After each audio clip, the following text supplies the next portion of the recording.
सोचिए, एक ऐसा दौर जब हिंदुस्तान की ज़मीन पर ऐसे बादशाह हुकूमत करते थे जिनके नाम आज भी तारीख के सफ़ों में चमक रहे हैं। उनके महल, इनके किले, इनके बाग और उनकी बनाई हुई इमारतें आज भी दुनिया को हैरान कर देती हैं।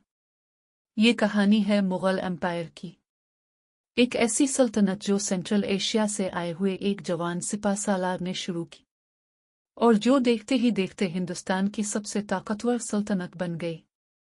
मुग़ल सल्तनत की बुनियाद रखी ज़हीर अल-दीन मोहम्मद बाबर ने। बाबर का ताल्लुक तैमूर और चंगेज़ खान के ख़ानदान से बताया जाता है। वो सेंट्रल एशिया के इलाके फ़रगाना का हुक्मरान था, लेकिन इसकी ज़िंदगी आसान नहीं थी। बाबर ने अपनी जवानी जंगों, हार, जीत और जिदोजहद में गुजारी। इसका ख्वाब था एक मजबूत सल्तनत बनाना। आखिरकार उसकी नज़र हिंदुस्तान पर पड़ी। इस वक्त हिंदुस्तान में दिल्ली सल्तनत कमज़ोर हो चुकी थी। इब्राहिम लोधी दिल्ली का सुल्तान था, लेकिन इसकी हुकूमत में अंदरूनी इख्तिलाफ और कमज़ोरियां बढ़ रही थीं। बाबर ने इस मौके को पहचाना। सन 1526 में पानीपत की पहली जंग हुई। एक तरफ इब्राहिम लोधी की बड़ी फौज थी और दूसरी तरफ बाबर की छोटी मगर बेहतरीन तरबियत याफ्ता फौज।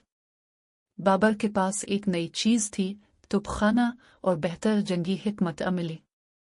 इस जंग में बाबर ने इब्राहिम लोधी को शिकस्त दी और हिंदुस्तान में मुग़ल सल्तनत की बुनियाद रख दी, लेकिन बाबर ज़्यादा अरसा हुकूमत न कर सका। इसके बाद इसका बेटा हुमायूं तख्त पर बैठा। हुमायूं की ज़िंदगी भी मुश्किलात से भरी हुई थी। इसे शेर शाह सौरी के हाथ शिकस्त हुई और कुछ अरसे के लिए हिंदुस्तान से निकलना पड़ा, लेकिन हुमायूं ने हिम्मत नहीं हारी। इसने दोबारा ताकत हासिल की और दिल्ली वापस ले ली। हुमायूं के बाद मुग़ल सल्तनत का असल उरूज शुरू हुआ जब इसका बेटा अकबर तख्त पर बैठा। अकबर सिर्फ 13 साल का था जब वो बादशाह बना, लेकिन वक्त के साथ वो मुग़ल तारीख का सबसे अजीम हुक्मरान साबित हुआ। अकबर ने सिर्फ जंगों से नहीं, बल्कि सियासत, इंसाफ और समझदारी से भी सल्तनत को मजबूत किया। उसने राजपूत हुक्मरानों से रिश्ते बनाए, मुख्तलिफ कौमों और मज़ाहिब के लोगों को अपनी हुकूमत में जगह दी और एक मजबूत इंतज़ामी निज़ाम बनाया। अकबर के दौर में मुग़ल सल्तनत हिंदुस्तान के बहुत बड़े हिस्सों तक फैल गई। इसके दरबार में इल्म, फ़न, मौसीकी, मुसव्वरी और फ़न तामीर को बहुत फ़रोग़ मिला। अकबर के बाद इसका बेटा जहांगीर तख्त पर बैठा। जहांगीर के दौर को अक्सर फ़न, मुसव्वरी और अदालत के लिए याद किया जाता है। इसके ज़माने में मुग़ल सक़ाफ़त और भी ज़्यादा निखर गई। फिर आया शाहजहाँ का दौर। शाहजहाँ का नाम सुनते ही ज़हन में एक इमारत आती है, ताजमहल। ताजमहल सिर्फ एक मकबरा नहीं, बल्कि मोहब्बत, हुनर और मुग़ल फ़न तामीर की सबसे खूबसूरत निशानी है। शाहजहाँ के दौर में दिल्ली का लाल किला, जामे मस्जिद और कई शानदार इमारतें बनाई गई। ये मुग़ल सल्तनत का वो दौर था जब दौलत, शान और शौकत, फ़न तामीर और सक़ाफ़त अपने उरूज पर थे। लेकिन हर उरूज के बाद ज़वाल भी आता है। शाहजहाँ के बाद इसके बेटों के दरमियान तख्त के लिए जंग हुई। इस जंग में औरंगज़ेब आलमगीर कामयाब हुआ और मुग़ल तख्त पर बैठा। औरंगज़ेब एक बहुत ताकतवर और नज़्म-ओ-ज़ब्त वाला हुक्मरान था। इसने सल्तनत को इसकी सबसे बड़ी हद तक फैला दिया, लेकिन इसके दौर में जंगें बहुत ज़्यादा बढ़ गई। दक्कन में लंबी जंगों ने मुग़ल ख़जाने और फ़ौज दोनों को थका दिया। औरंगज़ेब के बाद मुग़ल सल्तनत आहिस्ता आहिस्ता कमज़ोर होने लगी। कमज़ोर बादशाह, अंदरूनी लड़ाइयाँ, सरकारी निज़ाम की खराबी और मुख्तलिफ इलाकों की बगावतों ने सल्तनत की बुनियाद हिला दी।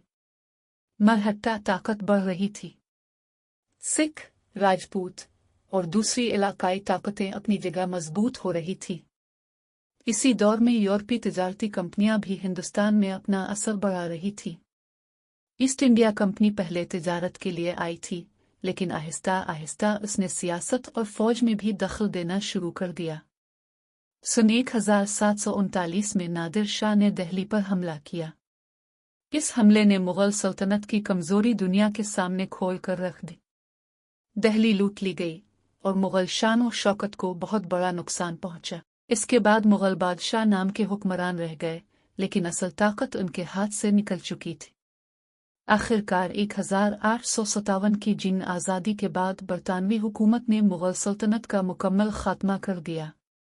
आखिरी मुगल बादशाह बहादुर शाह जफर को दिल्ली से निकालकर रंगून भेज दिया गया। यहाँ मुगल एम्पायर का सफ़र ख़त्म हो गया। एक ऐसी सल्तनत जो बाबर की छोटी फौज से शुरू हुई थी, अकबर के दौर में मजबूत हुई, शाहजहां के दौर में अपनी शान व शौकत के उरूज पर पहुंची, और औरंगजेब के बाद आहिस्ता आहिस्ता ज़वाल का शिकार हो गई। मुगल एम्पायर ने हिंदुस्तान को सिर्फ जंगे नहीं दे, बल्कि ज़बान, सकाफ़त, फ़िन तामीर, बागात, फ़नून लतीफ़ा और हुक्मरानी का एक नया रंग दिया। आज भी ताजमहल, लाल किला, जामे मस्जिद और मुगल बाग हमें याद दिलाते हैं कि कभी इस ज़मीन पर एक ऐसी सल्तनत हुकूमत करती थी जिसकी शान दुनिया भर में मशहूर थी। मुगल एम्पायर की कहानी हमें यह सबक देती है कि एक सल्तनत सिर्फ तलवार से नहीं चलती। इसे चलाने के लिए इंसाफ, इत्तेहाद, मजबूत निज़ाम और वक्त के साथ बदलने की सलाहियत ज़रूरी होती है। जब हुक्मरान आपस में लड़ते हैं, अवाम से दूर हो जाते हैं और नए ज़माने की तब्दीलियों को समझने में नाकाम हो जाते हैं, तो सबसे ताकतवर सल्तनत भी ज़वाल का शिकार हो सकती है। ये थी कहानी मुगल एम्पायर की, बाबर से बहादुर शाह जफर तक, उरूज से ज़वाल तक, और एक ऐसी विरासत तक जो आज भी हिंदुस्तान की तारीख में जिंदा है। अगर आपको तारीख, ताकत और सल्तनतों की ऐसी कहानियाँ पसंद हैं, तो वीडियो को लाइक करें, चैनल को सब्सक्राइब करें और कमेंट में बताएं अगली वीडियो किस सल्तनत पर होनी चाहिए।